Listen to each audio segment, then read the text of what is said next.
आप लोगों में से कोई नासिक गया है कभी? पंचवटी गए हो, नासिक गए हो, कुंभ के मेले में पहुंचे हो तो वहां दर्शन करे होंगे कपालेश्वर महादेव के। कौन से महादेव हैं? कपालेश्वर, कपालेश्वर महादेव। वो कपालेश्वर महादेव, कपालेश्वर महादेव भगवान शिव जब ब्रह्मा जी पर क्रोध करे, भगवान शंकर को जब ब्रह्मा जी पर गुस्सा आया क्योंकि उन्हें झूठ बोल दिया, भगवान विष्णु पाताल में जाते हैं और ब्रह्मा जी आकाश में जाते हैं। ऊपर जाते जाते जाते जाते जाते जाते जाते जाते भगवान शंकर के शिवलिंग का आखिरी छोर शीश देखने के लिए जा रहे हैं। आखिरी छोर देखने के लिए, शीश देखने के लिए जा रहे हैं, आखिरी का छोर। और भगवान विष्णु नीचे पाताल में भगवान शंकर के शिवलिंग के चरण देखने के लिए जा रहे हैं। भगवान नारायण को मालूम था कि चरण नहीं मिलेंगे, नारायण वापिस आ गए, पर ब्रह्मा जी जाते गए जाते गए जाते गए और जाते जाते एक उन्होंने केतकी का फूल तोड़ लिया और एक गौ माता को लेकर भगवान विष्णु के पास आ गए। नारायण ने पूछा, क्या आपको भगवान शंकर भगवान के शिवलिंग का शीश दिखा? तो ब्रह्मा जी बोले कि हमको शीश दिखा कि नहीं दिखा, पहले आप बताओ कि आपको चरण दिखा है क्या भगवान शंकर के शिवलिंग का?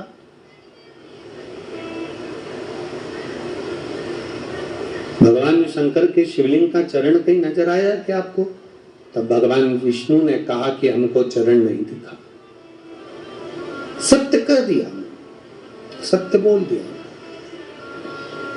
और जब उन्होंने सत्य बोला, जब उन्होंने सत्य कहा, तो भगवान नारायण का एक नाम हो गया सत्य नारायण।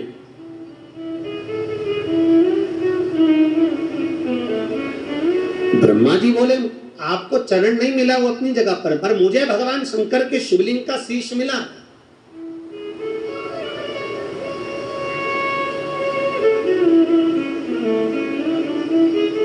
ये दुनिया का पहला शिवलिंग जिसको ब्रह्मा और भगवान विष्णु ने प्रकट किया था और वो महाशिवरात्रि के दिन प्रकट हुआ था।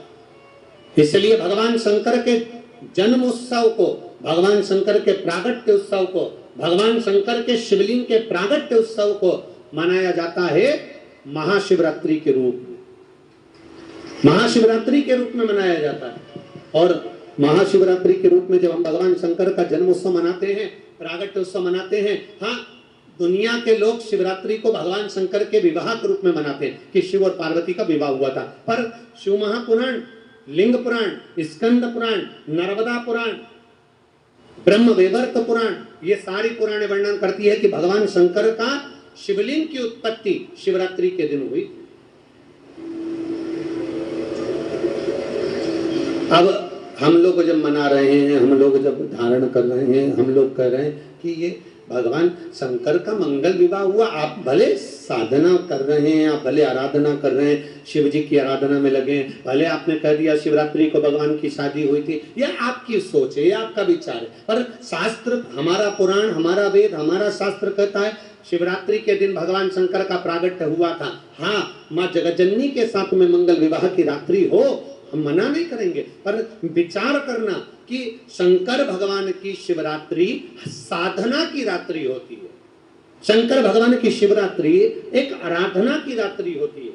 हमने पहले भी कथाओं में कहा, हर महीने शिवरात्रि आती है, प्रत्येक महीने शिवरात्रि पड़ती है, और प्रत्येक महीने की शिवरात्रि पर अगर आपसे बन सके, आप दुनिया में अगर आपके पास में लोग कहें कि ये बहुत गरीब व्यक्ति है, बहुत साधारण व्यक्ति है, इसके पास धन नहीं है, वैभव नहीं है, सत्ता नहीं है, इसके पास खुद का मकान नहीं है, इसके पास खुद की प्रॉपर्टी नहीं है, इसके पास खुद की दुकान नहीं है, दूसरे के यहाँ काम करता है, इसके पास कुछ भी नहीं है, हम उनसे कहेंगे 12 महीने शिवरात्रि आती है, 5 जगह पर चढ़ाई हुई बेलपत्र, आप एक वर्ष 12 शिवरात्रि का एक नियम ले लो, 5 जगह पर बेलपत्र समर्पित करना सीख जाओ। एक बेलपत्र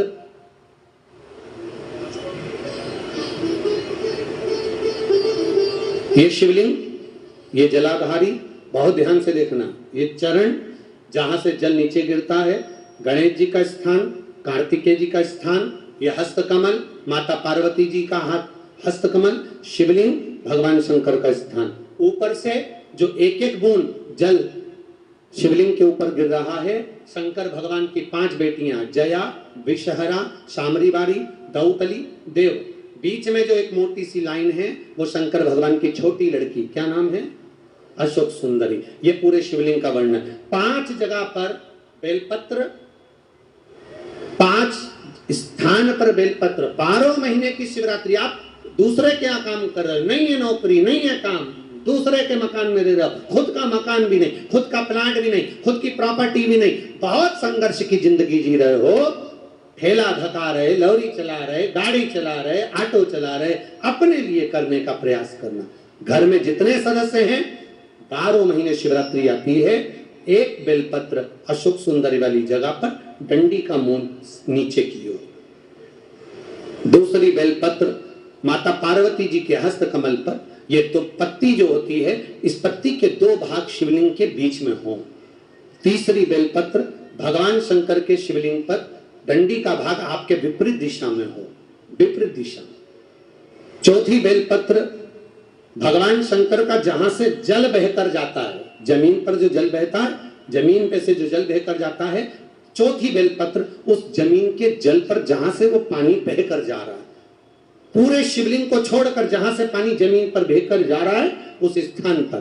और 5वीं बेलपत्र नंदी का जो पांव ऊपर उठा हुआ है उस पांव के पास में 5वीं बेलपत्र समर्पित करना। एक शिवरात्रि से लेकर 12 शिवरात्रि जो 1 वर्ष तक कर लेता है, 1 वर्ष अपनी कड़ी मेहनत के साथ में मेहनत पूरी करना।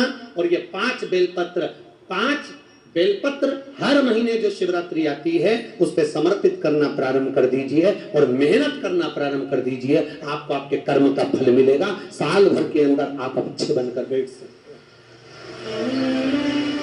शिवरात्रि 12 महीने आती है, 12 हर महीने शिवरात्रि।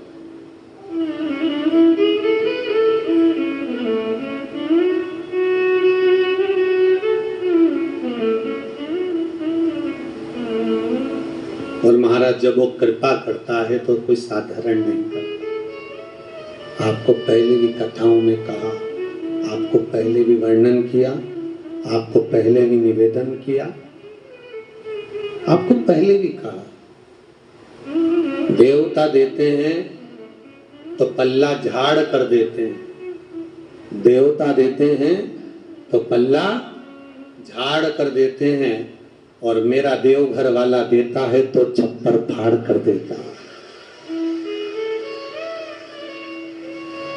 मेरा देव अधिदेव महादेव देता है तो छप्पर फाड़ कर देता है।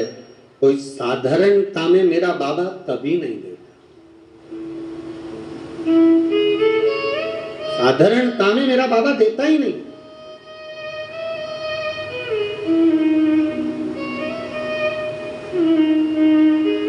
अभी हम यहाँ खगड़िया बिहार आ रहे थे, उसके पहले एक भक्त सीहोर मिलने के लिए आया और उसकी शादी को 9 साल हो गए थे।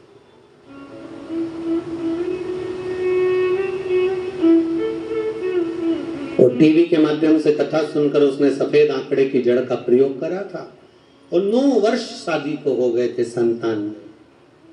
अब उसकी पत्नी ने एक बार पशुपति व्रत करा, संतान गर्भ नहीं ठहरा। दूसरी बार उसने फिर 1-2 महीना छोड़कर फिर पशुपति व्रत करा, गर्भ नहीं ठहरा। तीसरी बार फिर पशुपति व्रत करा, गर्भ नहीं ठहरा। चौथी बार पशुपति व्रत करने के लिए आतुर हुई और बाबा की कृपा, पहला सोमवार पूरा हुआ और डॉक्टर ने बोला कि तुम्हारा गर्भ ठहर गया। डॉक्टर बोले तुम्हारा गर्भ ठहर, यही ऊपर एक कुर्सी ला दो उनकी।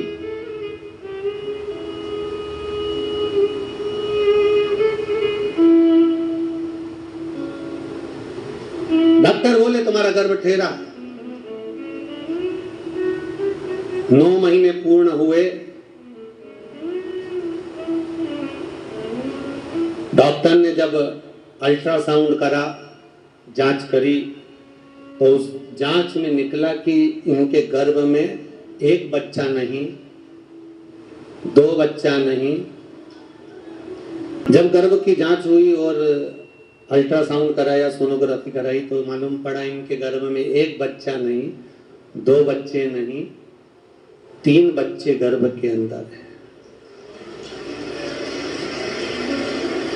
अब बड़ा आश्चर्य हुआ, जो माँ थी जिसका गर्भ ठहरा था वो बेचारी घबरा गई, अब करें तो करें क्या,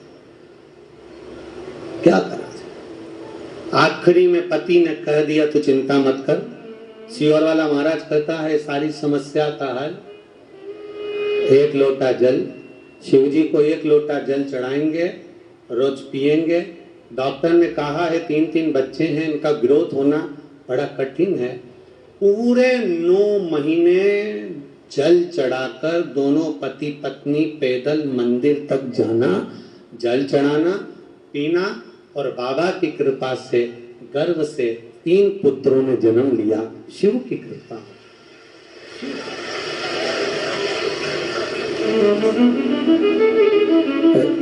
हमारे सुनील के पास वो फोटो भी होगा, जरा आस्था चैनल पर अगर बन सके तो मोबाइल में से वो फोटो जरूर चलाएं। 3 बच्चों को हम गोदी में लिए हुए हैं, उसको लेकर जब वो सीहोर आए कुबेरेश्वर धाम को प्रणाम करने, तो वो तीनों बच्चे हमारी गोदी में दिए। हमने कहा ये शिव कृपा नहीं तो क्या है, शिव करना, ये शिव की उदारता, ये शिव की कृपा। खाली न जा